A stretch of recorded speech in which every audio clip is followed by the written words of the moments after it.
Good morning, good afternoon, or good evening, depending on where you are in the world.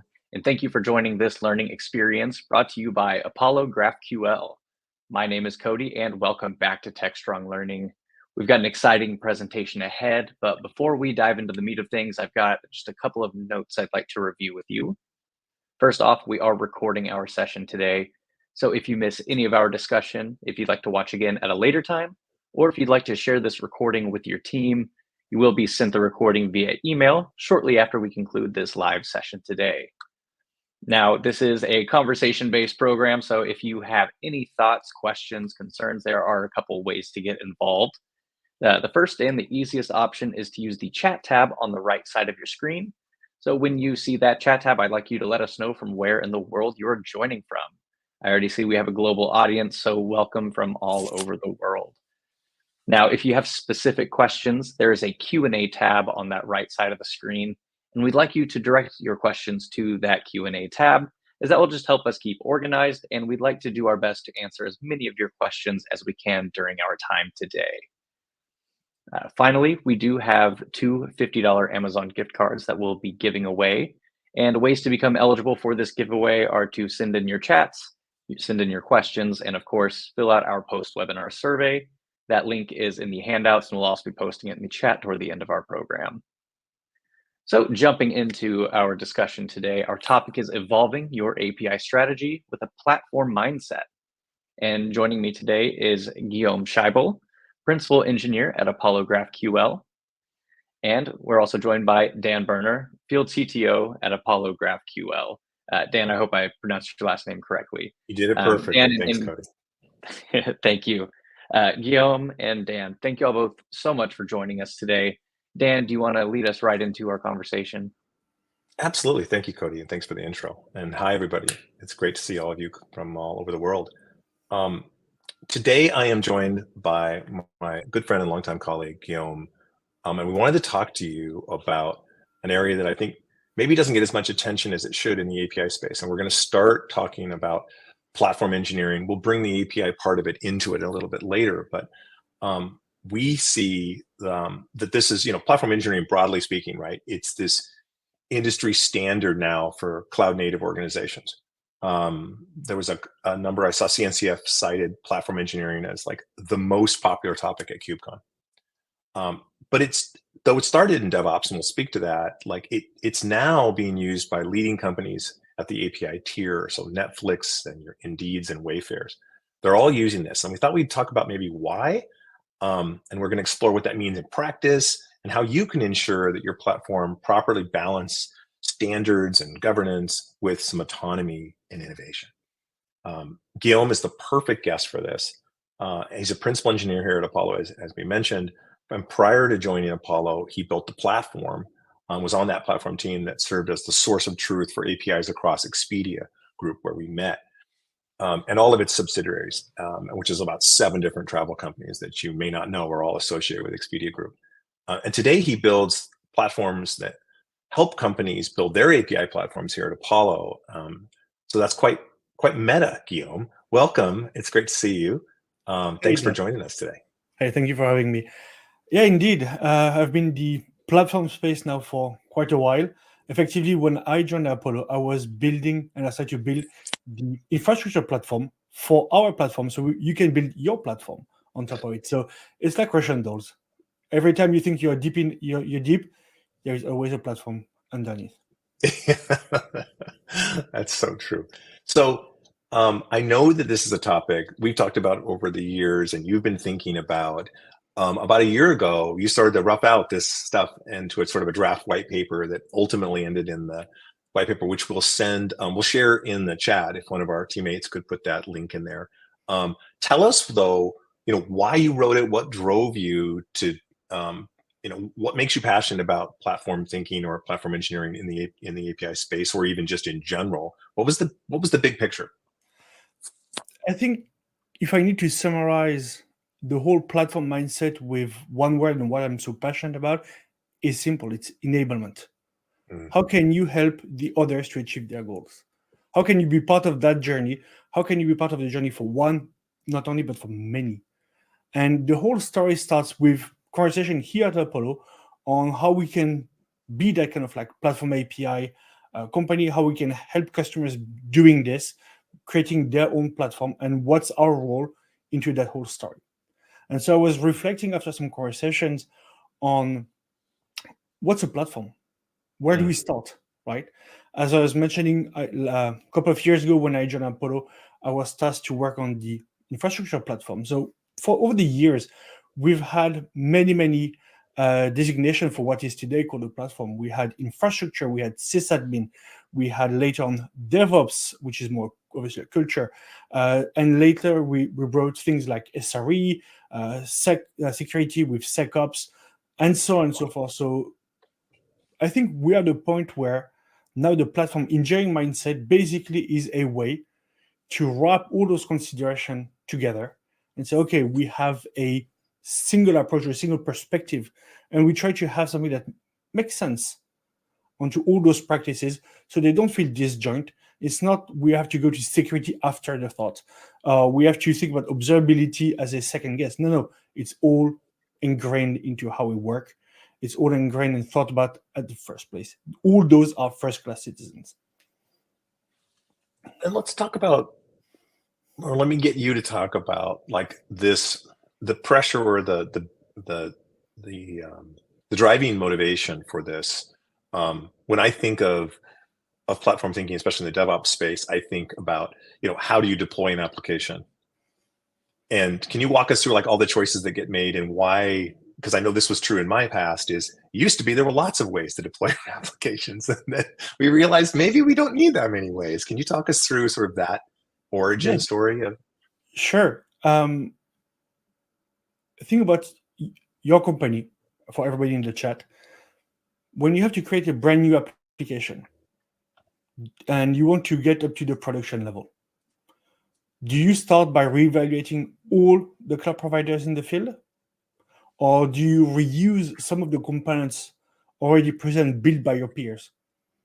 Possibly you're going to use something like a cloud provider or a data center that is already running, that's already meeting some of your requirements. Possibly you're going to reuse some of the CI/CD tools.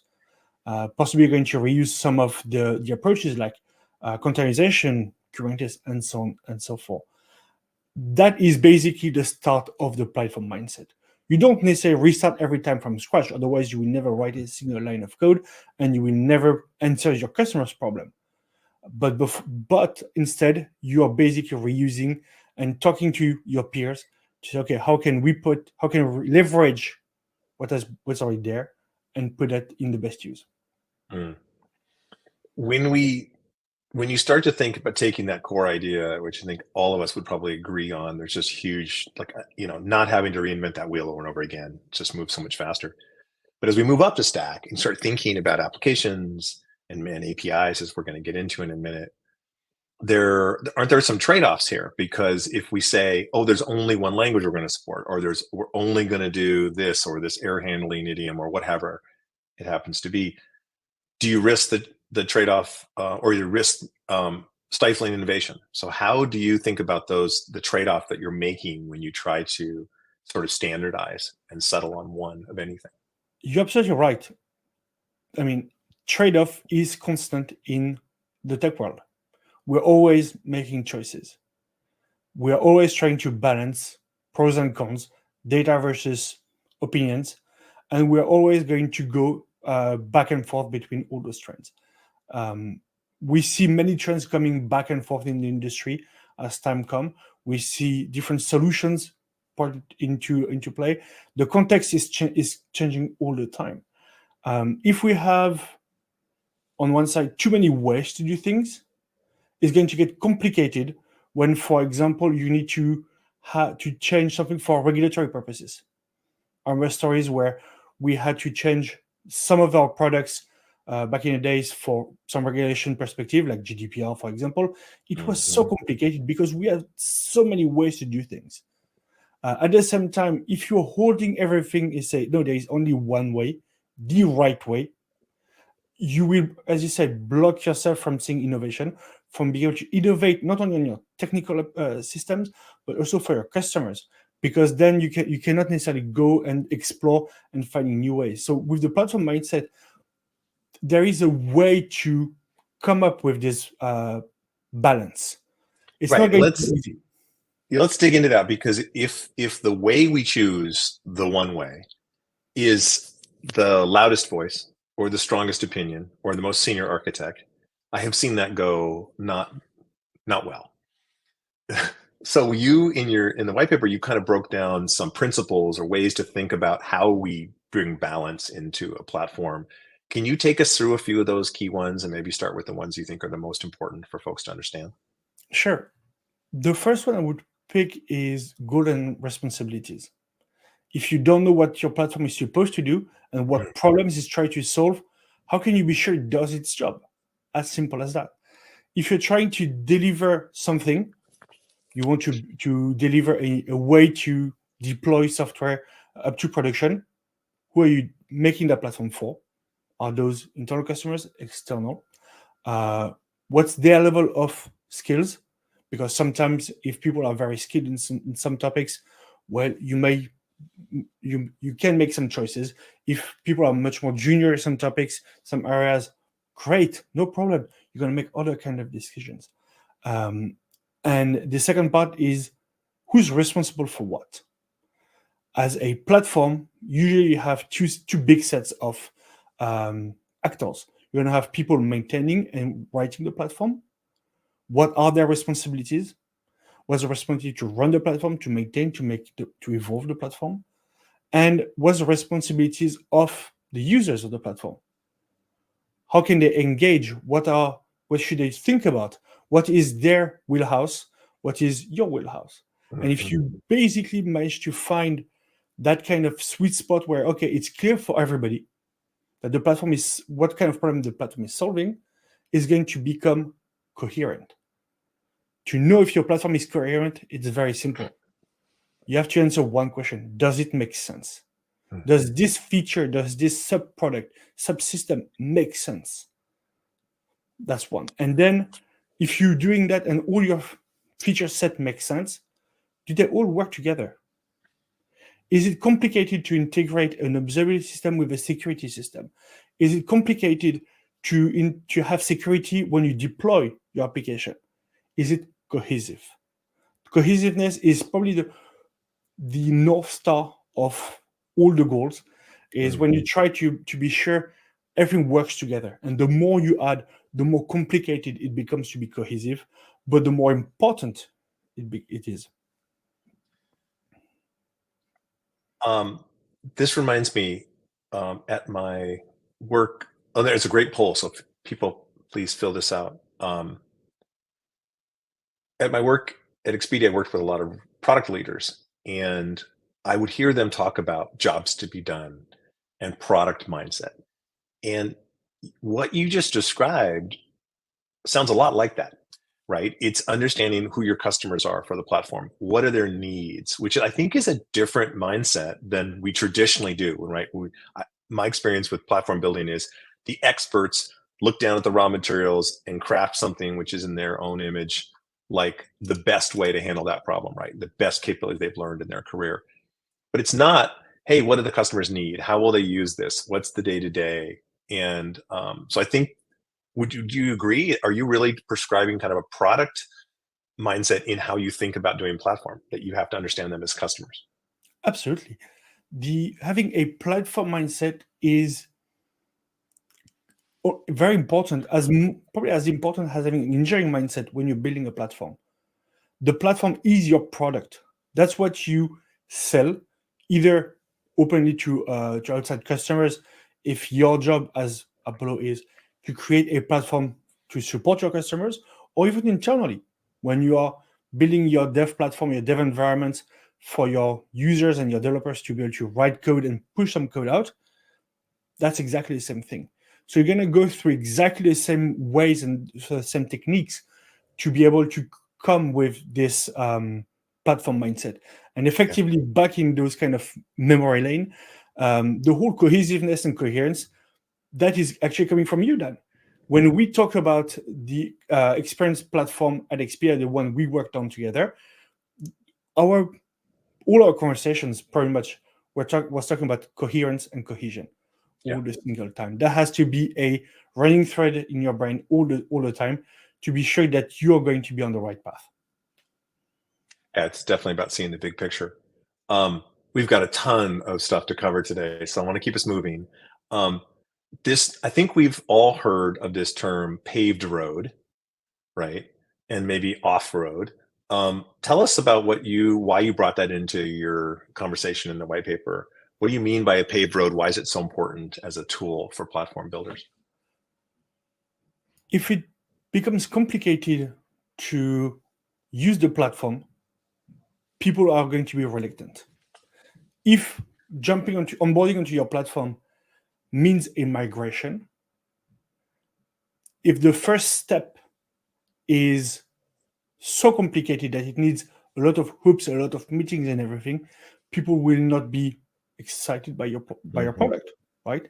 So the paved road approach is very simple. Is what are all the things we can put in place to help your users to start? Yeah. What are all the efforts, basically? Here we are talking about not only documentations, always great to have good documentations, but you can think about application chassis. You can think about your templates, all those kind of small things that are there for the first 10 minutes of your work. If you can be successful and say, okay, we push something out within few minutes, that's great. And that's actually a good way to measure the success of that paved road approach is the first onboarding to get to a certain level.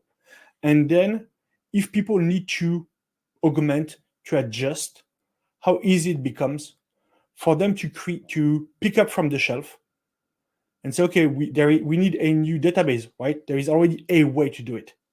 We know it has been vetted, it meets our criteria, and you can just reuse it. Adapt it the way you want. Here are the ways to, but the heavy lifting of creating that database is already there. Just reuse. Yeah, and I think that's one of the key insights is that, I know you and I worked together at Expedia, and I was there almost 20 years, so I got to see the long evolution of the platform. And there was a huge chunk of time in the middle where the idea of a monoculture was a bad word. The idea of standardizing on one way to do a thing was considered anti-innovation, that we should allow, it's fine if 3 teams want to do the same thing 3 ways. But as we grew, that became completely unmanageable, right? Because we just would spend so much time doing the mechanical stuff and not enough actually building applications. So I think that the insight is like actually constraining choice sometimes actually opens up freedom, because then what does that development team focus on? They don't have to pick the language, they don't pick the runtime, they don't pick the observability, they don't pick the authentication strategy. They just actually implement their feature or their application. And that actually is a gift, right? Rather than a constraint. So those 3 you mentioned in a second ago, I'm going to bring back to you, and implicit in there, I think, was self-service, right? Because you talked about having a team just jump on and be able to do something right away, right? Removing that friction. Go ahead. Do you want to say a thought? No, you can finish. No, so I was going to say is those 3 that you kind of mentioned in your doc, you also talk about one I think is kind of a summation, maybe a proof point test of whether you're doing all of them right, which is just that time to value. Like how quickly can someone actually get something useful done? So can you give us a little bit more on that topic? Absolutely. Well, you covered it. Like once you set your goals and responsibilities, you set a default way to do what needs to be done. Again, how to deploy, how to create new components, and so on and so forth. People can start self-serve. And that's time that is free for your platform team to innovate.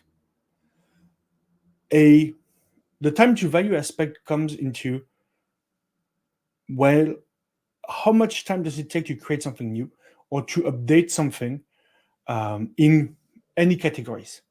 Is it about observability? How much time does it take to have metrics flowing to your favorite APM tool? How much time does it take to secure an endpoint for a set of applications? and so on and so forth. That time to value is so important for product teams, is so important for product engineering teams, because effectively that's what they're looking for. And people have that debate, that constant discussion, how quickly can it be done? If it takes me more time to do anything with the platform, it means that the platform is not answering my questions. Yeah. And so yeah, this is just go time ahead, to finish. value is a way to be sure that customers get the most out of the platform. And this is sort of a note to all the platform builders out there. They build it and they will come.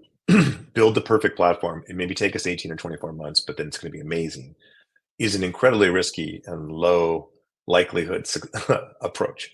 That the way that platforms actually get adopted, and this is true if you go back through, our industry over the last 20 years, is they have to deliver value to their consumers internally, incrementally, so that then they build up like a flywheel of value. So if you want people to adopt your new platform or your new platform of thinking, you've got to demonstrate something that you can give to them that they can use quickly, and then that will build on future successes.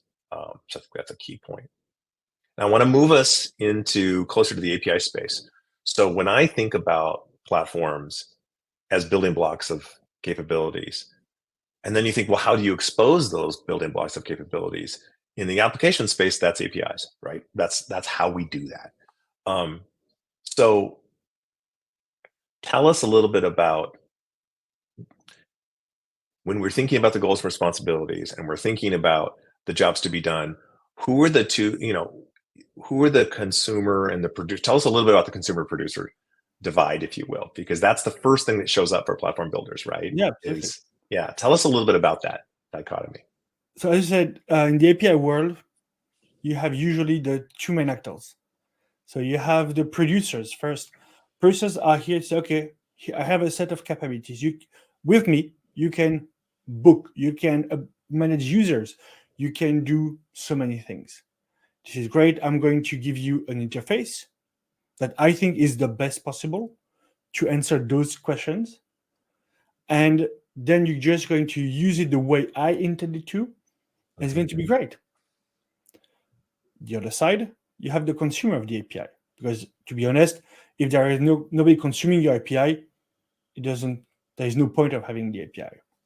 And so the consumer of the API is usually the kind of the poor parent of the discussion, because consumers have to understand what the API is about, what's the goal of the API, what business problem does it solve. And sometimes they don't necessarily interact with only one API. They interact with many. And you're going to have always that tension, like, okay, we need to redo the scaffolding for the first API, and then do another type of scaffolding for the second API, and so on and so forth. So they spend a lot of time building that kind of like plumbing. And that's where the degradation starts in terms of time to value, because the value to deliver a new feature is becoming higher. And you're going to see that kind of things where when you want to integrate or to put together two APIs, you have to be sure that one concept, a user ID, is the same as the other API, for example, because sometimes the definition drifts apart. And so the producer is there, thinks that the API is perfect. It's perfect from their perspective. Great. But how is it from the perspective of the consumer? Yeah, this is just such an essential point, and I would love to get the audience to sort of chime in if you felt on either side this frustration or this challenge of, if you're the builder of an API, no one's ever satisfied with it. They always want changes to it. And then when you try to make changes, you've got to deal with versioning or other kinds of challenges. And on the other side, if you're a consumer, it seems like people aren't listening, right? They don't have the right information. You have to go to multiple places, or you have to reconcile two or multiple APIs. I'd love to hear from the audience if others have experienced that, but it's something that throughout my entire career, I've seen this tension, and there's a real sort of finger pointing and frustration. And it's difficult for these folks to even, most of the time they don't talk to each other, right? Except around some integration point. They say, here it is, and then, send me a request if you want to make a change, and I'll put it on my backlog. Given this tension, like what do we do about that? Like, so this has sort of been there my entire career. I think yours as well. How do we reconcile that tension? What are the techniques we can use to allow, or what are your thoughts generally about how we deal with that conflict between the perspectives of the consumers and the producers? In terms of API specifically, that's where the platform mindset helps, because you're going to state very clearly from your API what's the goal. So you will kind of avoid the first place having this kind of, oh, but the API doesn't do what I want. Well, it's probably because the goals stated are not the one you're looking for. So there is another need somehow, somewhere. So that's the first thing that the platform mindset can help with, is just by being honest. The other part is the middle point between the producer and the consumer. Mm-hmm. Basically the contract. What is the data contract? What is the API contract? That's why I love GraphQL so much. But there are other kind of API systems built around a centralized contract, because you know what you're talking about. You don't have to discover. So you can ask and you can look at the contract, say, this is what it's meant to be. This is our exchange point. Is that contract either when I'm giving you data or when I'm receiving some?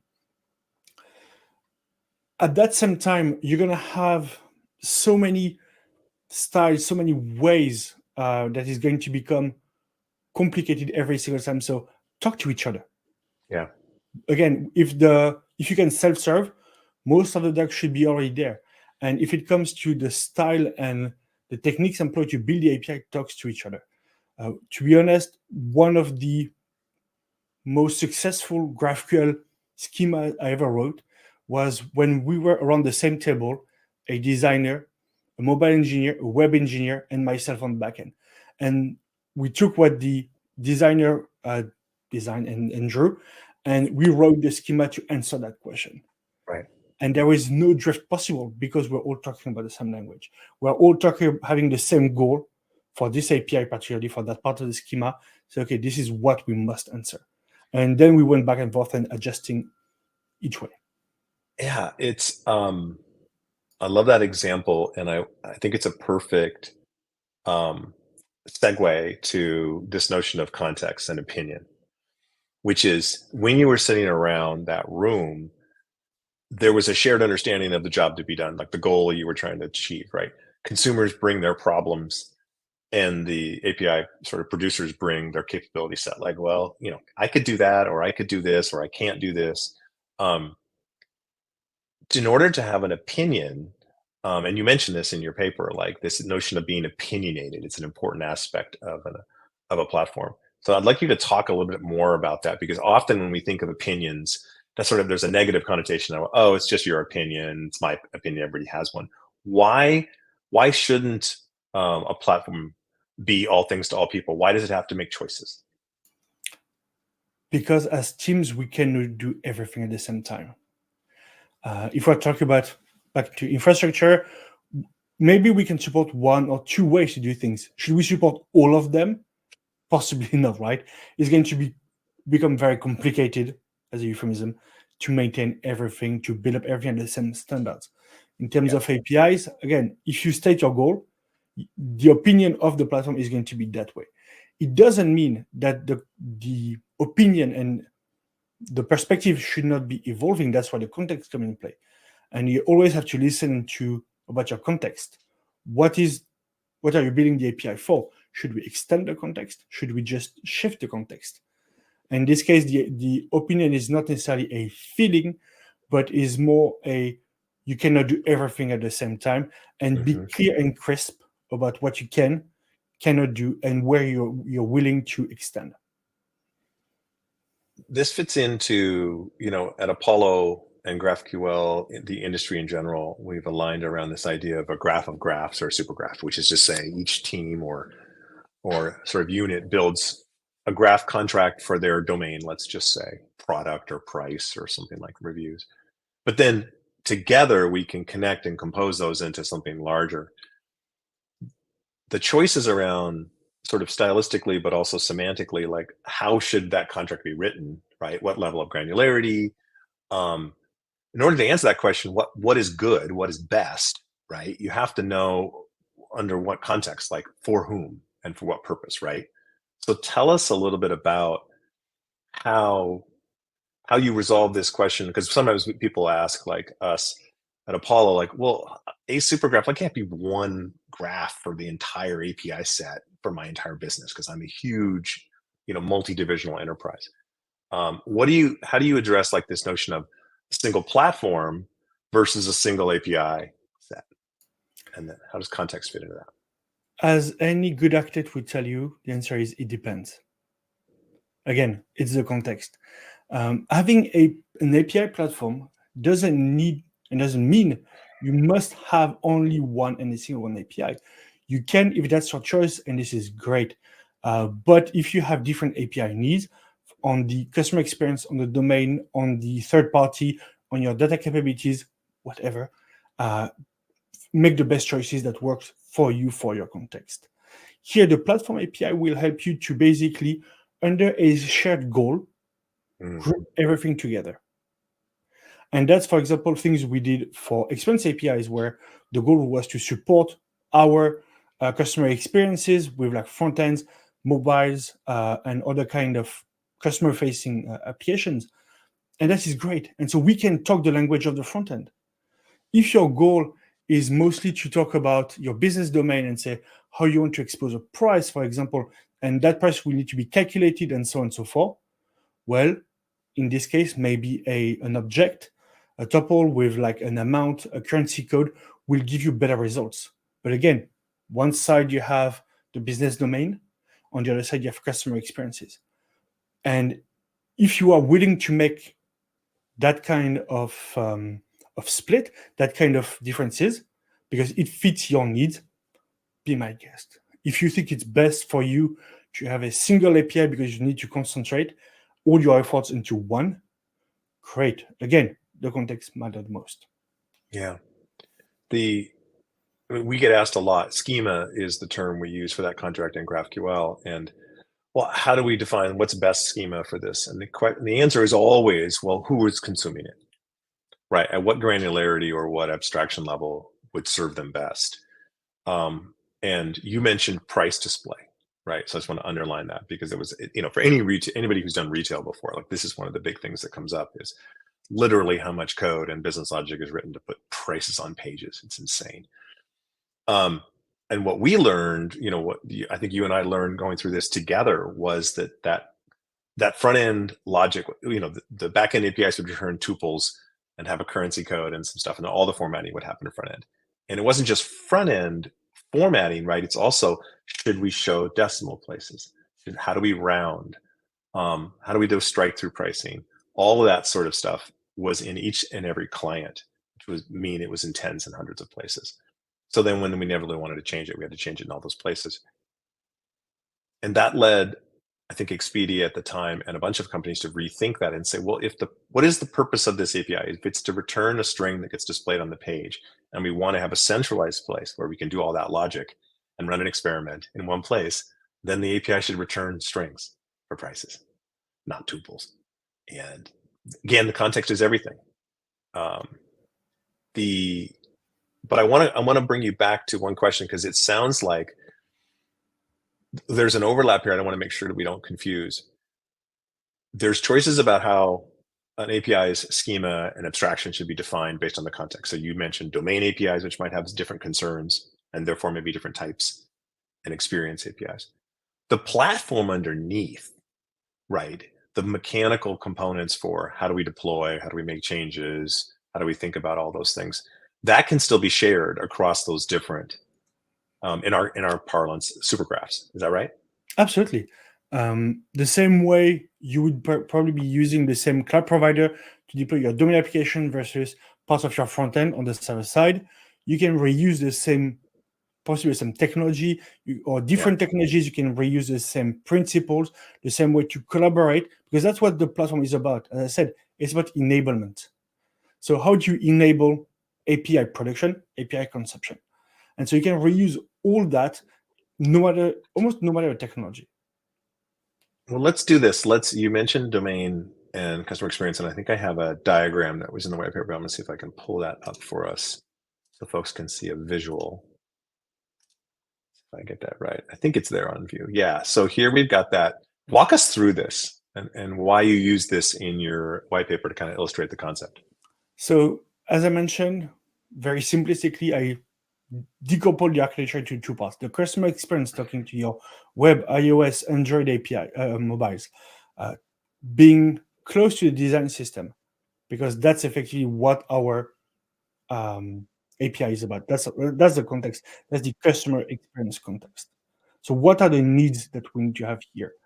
Again, the coherence of the customer experience is key, especially when you have, like what we had at Expedia, multiple brands, multiple point of sales. You have so many dimensions that every time you change something, you can have ripple effects. I was used to tell our teams that save the if, save the world. So instead of returning a Boolean that says you should do a thumbs up icon or a thumbs down, well, we are in the customer experience system. So put that if on the API side and return a reference to a design system, the name of the icon to display. And so then that was the agreement we had with our front-end teams on all the sides and the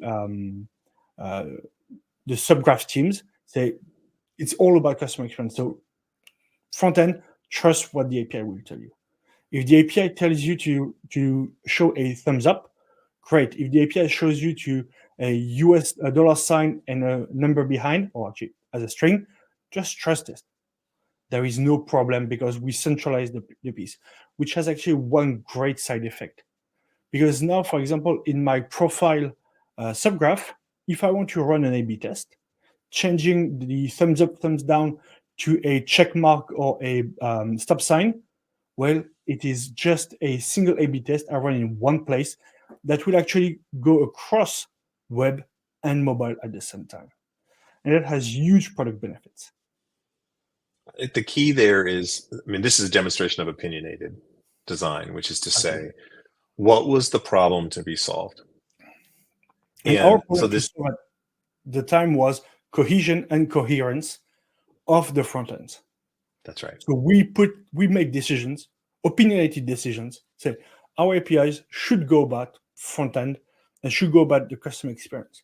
One of the side effects was engineers on the web and mobile applications then could focus not on the plumbing I was mentioning before, because there is one endpoint, one schema to talk about, but they could focus on the customer experience, on the user experience, which is ultimately what we want them to be doing.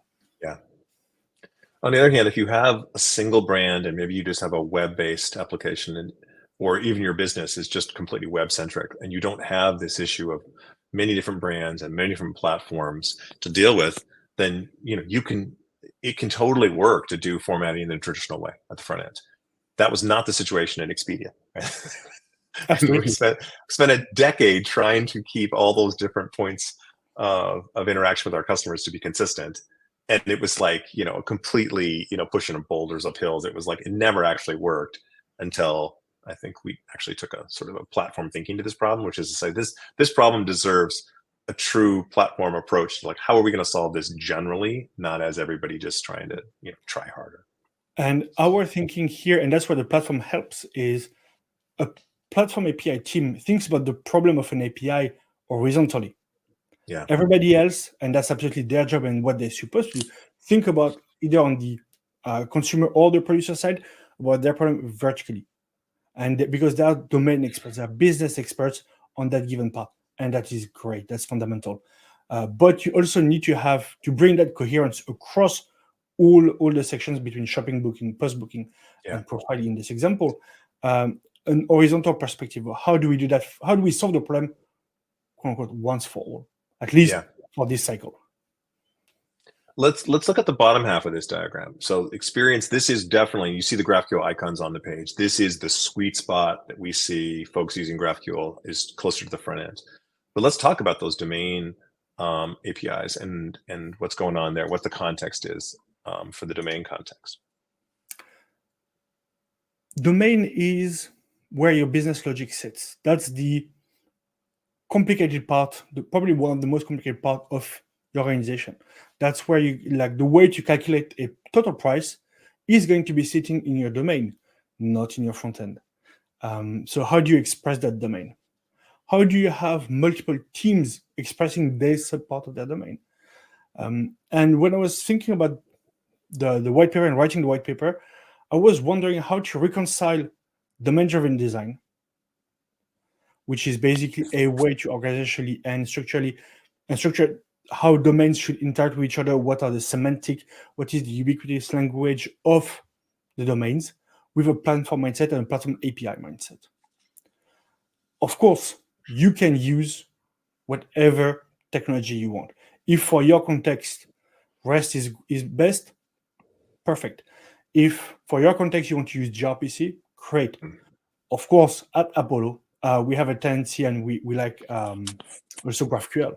So here's an example of where you could have a single shop for all your domain capabilities, all your business capabilities that various customers can just use, reusing exactly the same type of platform, but in two different instances as the customer experience would do.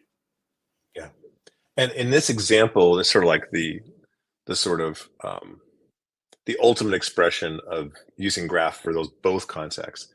But we often see it in one or the other, right? It's very typical that, especially, and I think this is a key point, especially if you have a large set of working APIs at one of these, let's specifically say the domain tier, like ripping that out or rewriting that in GraphQL, makes no sense, because if you actually go back to the roles and responsibilities and the jobs to be done, and like, why would you take working code and replace it because you wanted to make a language change or an API? Absolutely. Syntax change. Yeah, it can be complicated. It can be very risky at the same time. Right.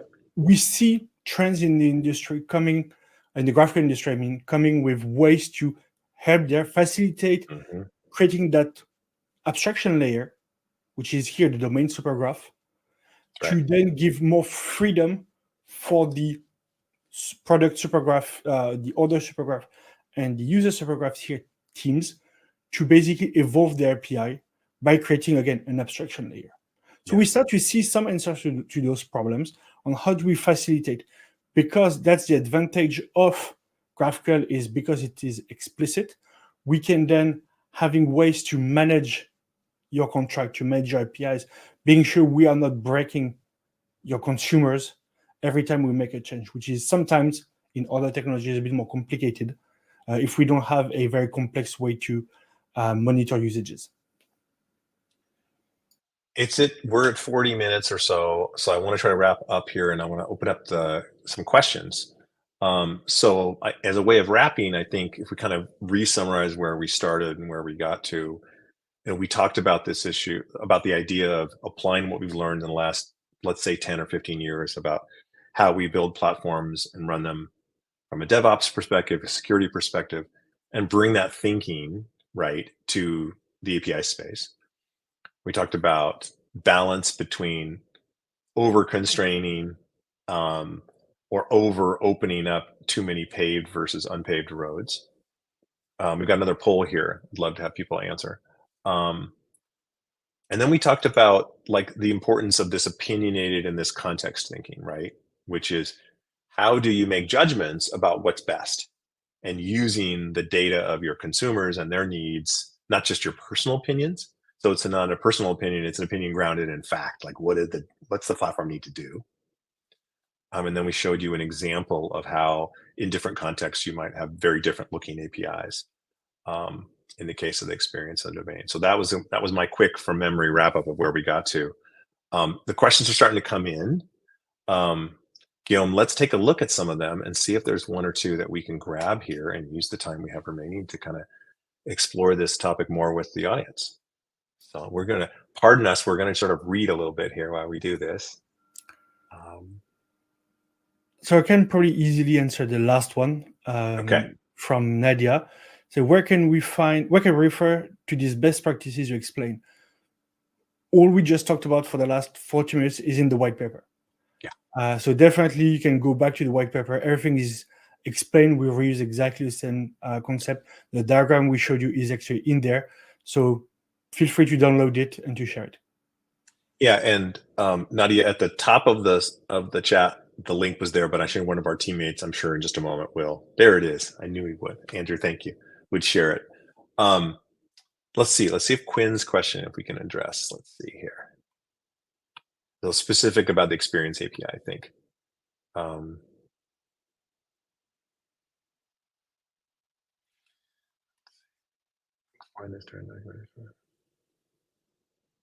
It may be a little too specific. Yeah, I think that I'll add one point, Guillaume, and see if there's anything that jumps out to you, which is when we go down, and some may be familiar with the term server-driven UI, which was an idea that's been around maybe the last 5 years. And the idea is, well, what if we can give more control from the server side to influence how we make decisions on the presentation side? When I was growing up, and probably Guillaume, you and I were learning about software, this was like a sin, right? The separation of concerns says you do not have presentation logic in your backends. But what we find is in some situations, it's actually better to concentrate that data, that logic, so that you can make a change in one place and manipulate it. And so we talked about price as an example. I'll add one. The last project I worked on in Expedia was a big server-driven UI project around how we displayed trips. And we did a lot of learning in that. And one of the takeaways there is this is an incredibly powerful tool if you have the right context and you can constrain yourself, because you can imagine as an engineer how quickly you can be tempted to reinvent a CSS, which is to say, I want full ability to control maybe 2D layout and stylistic changes and all kinds of formatting. And then you're re-implementing another presentation layer in your API tier, which was not what it was designed to do. So the thing I would say to you is interrogate and understand from the product teams, and maybe even the UX research teams, is what is it that you want variability on? What is it that's churning and changing a lot? If there's something where you're running lots of experiments around price, which was our case, then we wanted to come up with some solutions in the API that we could run those experiments centrally versus in every single piece of client code. But you don't want to chase down every kinds of variability that you imagine, just like it's like pre-optimization, right? Maybe they'll want to do this. Let's build that flexibility in. And pretty soon you have such a tremendously complicated API that it's unmanageable. So be thoughtful about that. Another part was, you said it was considered as a sin to mix APIs and front-end. I would argue that's absolutely right. However, here we are on the front-end tier. If you think back the classic like tiered architecture, your customer experience API is part of your front-end. It is a much more complex front-end layer, granted, because if you are willing to onboard that journey, that's where that's kind of your need to be able to support the complexity. But at the same time, those kind of like icons and design system references I mentioned should never be in your domain API. That's where the boundary is. And in terms of the sins we had in the past, to be fair, I started learning development where we had some code in our HTML with PHP. Then it was considered a sin to put some kind of like SQL queries in the front end, and we had to put that back down into the back end. And nowadays, I've seen recently some of the server-side JavaScript framework doing exactly that. And so it's all about cycle. It's about context changing, tools changing, situation changing. But again, if you are clear about your goals and responsibilities, you can make those opinions. Say, okay, here we can allow some references to the design system because that's what the API is for. I just was informed, Guillaume, flip over to the Q&A tab at the top. There's some questions there, and then we're getting some good upvoting there. So let's take Lynn's first, which I'll read out as, can you share insights into effective API lifecycle management practices within a platform-oriented approach? And how does this contribute to agility and scalability? So how do we make changes to this stuff? What's the lifecycle look like of an API change if we do this right, if we have a platform mindset? Changing an API is not complicated, actually. The complicated part in the lifecycle management is how do you ensure that your change is not going to break anybody? How do you ensure it's safe to introduce that change? The answer will effectively depend on the technology you chose. If you are on a very RESTful-ish type of system, no problem with that. But because there are no constraints per se regarding the technology itself, it's going to be complicated to know who are your customers. Okay, sure, you can add some headers, you can add some metadata, fair enough. But what information out of your API are they using? All you have is a call to a given endpoint. Are they using the price information or not? You cannot know. So if you want to remove that price field you had, well, you can start doing that kind of dance where you send an email to all the consumers you know and say, in 6 months, we're going to remove price. Be careful, update your code. Now it's considered deprecated. And then you come back 3 months later. Hey, by the way, 3 months ago, we told you that in 3 months we're going to do it. Comes the D-Day, you press that merge button, it goes out, and within 5-10 minutes, you start being hammered by email saying, you didn't tell us. You broke our consumer. Well, actually, we told you, we did the best guess, but you didn't do your job. Here, the whole lifecycle management is built around observability. Yeah. And the fact that you can change your contract as long as you're not breaking anybody. Well, that's how do you do that? Yeah, those are such essential notions. I mean, it's why all of us, I think, who are working in GraphQL have chosen it, is because this idea of if you have, I mean, let's break it down. If you have a query and you have to specify all the things, all the fields that you're requesting, it means that the backend system knows everything you're using. And thus, if nobody ever accesses a field, we can remove it because it will have no breaking change. But you can't know that with REST, right? You make a REST call, you have to assume that everything is being used, so you can't change anything. That's one side. The other side is the moving away from versions to something like deprecation that Guillaume was describing. The underlying idea behind that, Lynn, is just we want to reduce friction so that an individual developer can go in and make a change that's been requested, that's on a backlog, adds a field, changes a behavior, with confidence that that change is completely safe and doesn't have to go through an elaborate, a notification process or integration testing process, because the contract is always forward moving rather than backward breaking. So those are, I think that's an essential point you bring up, is the speed at which individual teams and developers can make a change to an API and deliver that to the consumer is the heartbeat of your company. The faster that goes, the more you get done. And that's what we've learned in the hundreds of companies we worked with, is the ones that are really have most successful API platforms. And let me stop sharing here. I'm realizing I'm just sharing. Maybe you can't see us. Have the most effective ones are the ones that have that fastest turnaround time. Let's see if we can get a couple more here. Sure. Guillaume, is there one that jumps out at you, or you want me to pick here? We can probably look at the second one from Jesse. How do you think about product roles in developing the platform strategy, and about their role or lack, therefore, on the platform teams? It's not unusual, unfortunately, to my personal opinion, to not see what we call product owners in the infrastructure or even the platform space, because those are considered to be just tech-driven and purely tech-driven. As I mentioned before, if you want to build a platform, this is actually quite the opposite.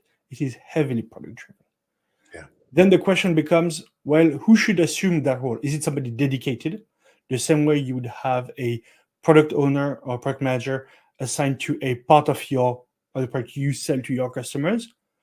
If you can, that's great. And that person should at the same time being quite technically versed, because we're going to talk about technical things. But the mindset, the way to think about the problem statement, the way to organize the decisions is critical here. At the same time, if you manage to have tech leads in your organization on the platform with that platform mindset, to be able to distill, to be able to help the rest of your teams to go with the mindset, to go with the platform and the product mindset, that works too. It might be a bit bumpy on the product side because you won't have the formalism of an expert on the field. That happens, but at least the job will get done. I love this question. I've given a talk on this topic that traditionally the mindset is often from product organizations, well, the engineering team handles the how. I just do the what and maybe the why. And the miss there is that our APIs are now so fundamental, right, to how we actually express capabilities and get them into products, that if product doesn't have a hand on influencing what's important, what does the platform need to do in order to achieve the business outcome or the customer experience outcome, then the platform's going to fail. So it really is important for product to get involved in helping shape what it is that these APIs need to do. So we really encourage folks to understand how the API choices that we make influence where they can run experiments, what's easy to change and what's hard to change. I do want to get sneak one last question in here from Morgan that someone just shared with me. Could you explain how Apollo Supergraph fits into the concept of a platform? Are you recommending it as a tool to accomplish a good platform architecture, or is this a platform, the Supergraph in and of itself? So maybe that's that dichotomy question of like, when you say a platform, this word can be used in multiple ways. Help us orient the Supergraph architectural concept to this notion of platform that you're discussing. Ultimately, the platform mindset doesn't mention any specific tools, right? We talked about application of the platform mindset on the infrastructure, the DevOps side. We talked about in the API side. We never mentioned any specific tools. However, from the experience we had at Expedia and when we started our journey in 2018, we decided to have that to embrace that platform mindset. We started to discover it, to be honest. We started to look at, okay, what needs to be doing? What we need to do? We're going to need to do some technical work to build that kind of like what is now called the supergraph. What are the problems that are we trying to solve? The experience API here. But how can we manage that? The whole life cycle of the API was fundamental for us. How can we give tools to our teams working on the subgraphs, producing API, producing content? How can we give tools to our consumer? And that's how we went with Apollo, because Apollo, on the whole lifecycle management, that's what we used for.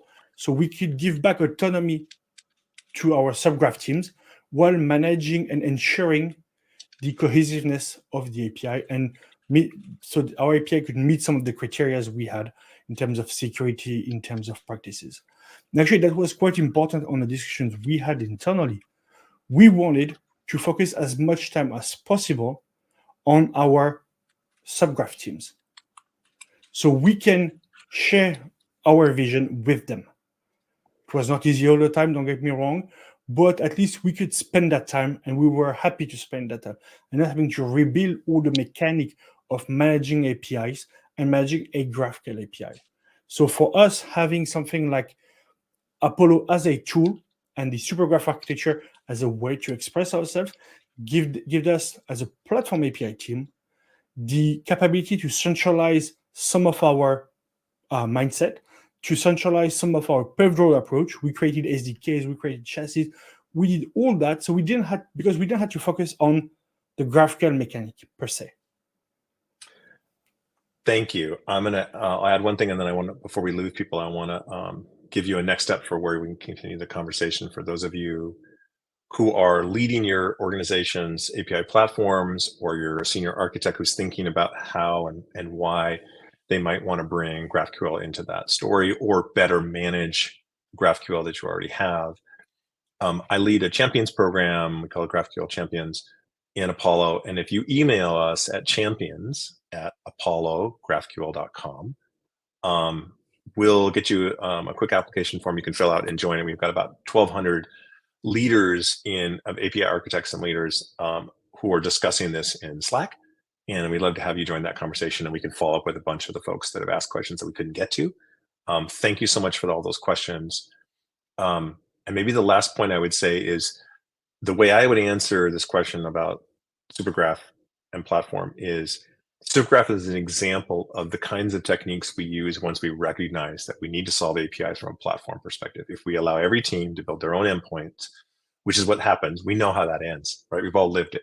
If we say everybody who wants to integrate APIs builds their own custom integration point with a BFF, backend for front-end API, we know how that story ends. We have companies we work with that have 500 BFFs. Supergraph says this problem needs to be solved systematically, right? We need a platform thinking, how would we allow teams to have individual APIs, but then compose something that is cohesive and coherent, right, Guillaume? So that's I think, our example of a response to how you implement platform thinking. Absolutely. I want to end there. We're at time. I want to thank Guillaume. I want to thank our sponsor who helped us put this together. Techstrong, thank you for giving us the platform for this. Cody, thank you so much for your team. And thanks for everybody who joined us from all over the world. Like again, if you want to email us at champions@apollographql.com or visit the site, there's an events page that has more activities like this that we can see you all at. And of course, our big GraphQL Summit at the end of the year in New York City, October 8th. Cody, finishing thoughts?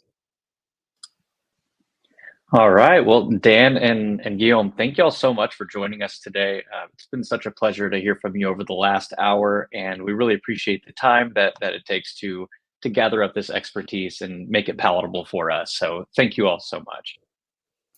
Thanks, everyone. So before I release our audience, just a couple of final words. The white paper mentioned earlier is now available in the handouts tab, so feel free to grab that now while you're still here. The recording from our session today will be emailed to you as soon as it becomes available, and we'll also be hosting the on-demand on the DevOps website. That's devops.com/webinars, and you'll find it in the on-demand section. I will be reaching out to 2 of our most engaged attendees to win a $50 Amazon gift card. So thank you for your chats and your questions. And it's not too late to fill out our post-webinar survey that will also make you eligible for this giveaway. I'd like to thank Apollo GraphQL for sponsoring our program. And to our audience, thank you so much for being here with us for this past hour. We appreciate your time, and we hope to see you at a future Techstrong Learning Experience. Have a great rest of your day, and you may now disconnect. Thanks again to Dan and Guillaume. Thank you all.